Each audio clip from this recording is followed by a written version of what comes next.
ուրիշ իրավիճակ է, ձեր խոսույթը խզում ունի մեր հարևան երկրի առաջնորդի խոսույթից։ Իլհամ Ալիևը այլ բան է խոսում, դուք այլ բան։ Իլհամ Ալիևը 15 օր առաջ ասում է, որ մեր երկիրը կապիտուլացվել է։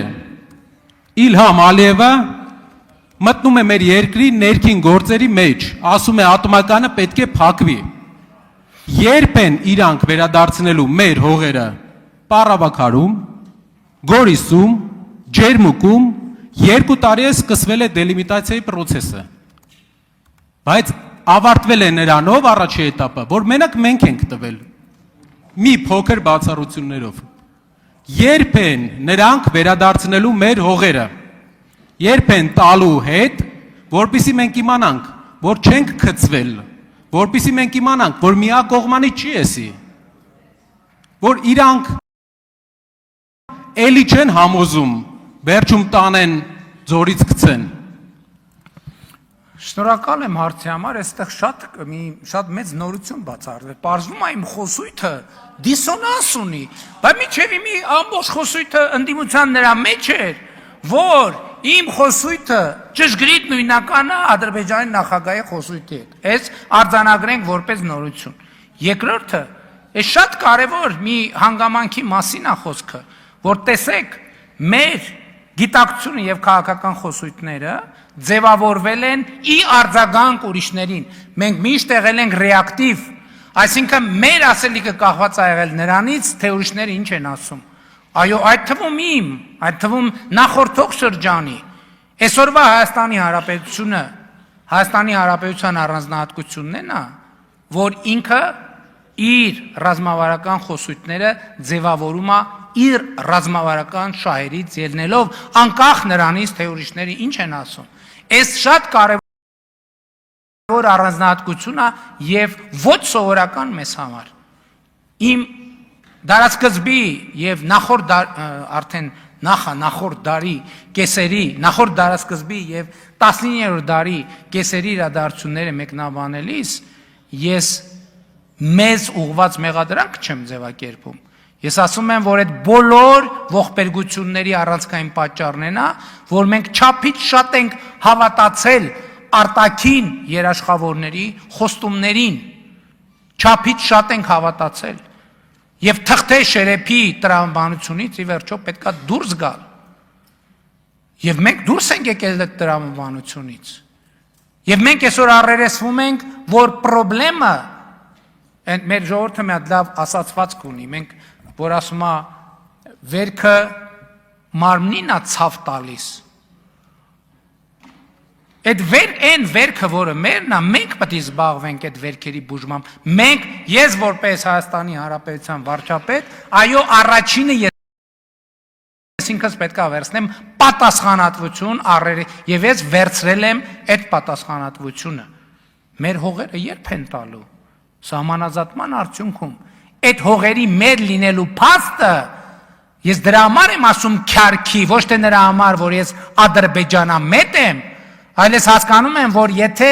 կասկածի տակ դրվի են քարտեզները, որոնք այսօր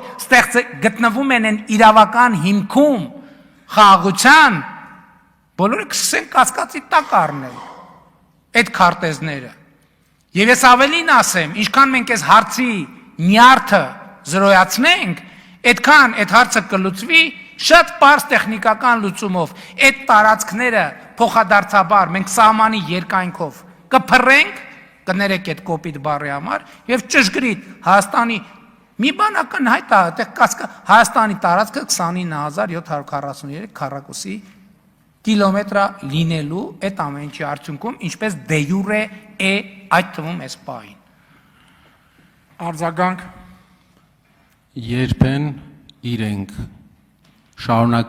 ենք շարունակելու process-ը եւ երբ են իրենք վերադարձնելու 2 տարի առաջ սկսված եւ կանգնած դելիմիտացիայի արդյունքում մեր հողերը։ Սիրելի Տիգրանաշենցիներ, մենք այսօր քննարկում ենք ձեր տների հարցը։ Դուք այս ընտրություններուն քվեարկել եք, ավելի շատ ձայն եք տվել, քաղաքացիական պայմանագիր կուսակցությանը, քան ուժեղ Հայաստանին։ Այդ պատճառով այսօր մենք քննարկում ենք ձեր տների հարցը, ու այսօր ձեր տները վտանգ կա, որ հանձնվելու է Ադրբեջանին։ Մենք պայքարելու ենք դրա համար, բայց դուք էլ օգնեք մեզ, որ պաշտպանենք ձեր տները։ Շնորհակալ եմ ձեր հայտարարության համար, որովհետև դուք ապացուցեցիք, որ դուք պատերազմի կուսակցություն եք։ Որովհետև հիմա դուք ասցիք, որ պատրաստ եք դրա համար պատերազմ սկսել Ադրբեջանի հետ։ Դուք դրանով ապացուցեցիք այն, ինչ որ սկզբունքորեն ապացուցելու կարիք չկար էլ։ Դուք ապացուցեցիք, որ չեք ճանաչում Հայաստանի Հանրապետության տարածքային ամբողջականությունը, որովհետև երկրի տարածքային ամբողջական, ցանկացած երկրի տարածքային ամբողջականություն պարփակված է հարևանների տարածքային ամբողջականությամբ։ Տեսեք, այդ որ ասում եք դուք պարավաքարի հողերը, հնարավոր չի այլ դիրքորոշում ունենալ, այսինքն մի դեպքում այլ դիրքորոշում ունենալ, մյուս դեպքում այլ։ Որովհետև եթե մեր դիրքորոշումն են, ինչ որ ռազմական ուժով վերցրել ենք, դա մերն է, ուրեմն բոլորն եք ասեն, ինչ որ ռազմական ուժով վերցրել ենք, ուրեմն մերն է, եւ փակվեց թեման։ Էլ չեմ ասում դա կբացի ճանապարհ, ռազմական ուժով նորից վերցնելու։ Բա ինչի համար ենք ասում պատերազմի կուսակցություն։ Պարզ է, որ հիմա բան փողոցներում ավտոմատներով չեք քայլում, չեք էլ կարա քայլեք, հարցը այդ չի։ Բայց այն ինչ որ ասցիք, ուղիղ ապացուցեց այն, ինչ որ մեծ հաշվով ապացուցելու կարիք չուներ էլ։ Ալխաս Ղազարյան։ Տարուց ավել վարչապետ եմ։ Ես ինչի միլիոնատեր չեմ, դուք ինչի եք միլիոնատեր։ Բացատրեք ինչի եք միլիոնատեր։ Այդ ունեցվածքը որտե է ձեզ լավ, ամեն ինչ դնենք մի կողմ, դատարաններ, ամեն ինչը, դուք ոնց եք միլիոնատեր։ Ու դուք ուզում եք ասեք, որ դուք պետք է Հայաստանի Հանրապետությունում տենց շարունակեք մնաք միլիոնատեր, ամենայն բանով Աստված բոլոր երեխեքին տա առողջություն, երկար կյանք, կրթություն, հաջողություն, բախտ, երջանկություն, հորով մորով մեծանան բոլորը։ Բայց դուք ուզում եք ասեք, որ ձեր միլիոնները պիտի ժառանգեք ձեր երեխաներին, ձեր երեխաներն էլ իրենց երեխաներին։ Ես ձեզ կներեք ուղիղ ասում եմ, որ չի լինելու այդ բանը։ Չի լինելու այդ բանը։ Հիմա ոնց ուզում եք մեկնաբանեք։ Եվ դա ինձ համար քաղաքական խնդիր է, ոչ թե անձնապես, հասկանում եք, անձնապեսի մեջ չի։ Իմ խնդիրը այն չի, որ ինչ որ մեկը միլիոնատեր է։ Իմ խնդիրը այն է, որ ինչ որ մեկը միլիոնատեր է մեր ժողովրդի հաշվին։ Իմ խնդիրը մենակ է դա։ Եվ դուք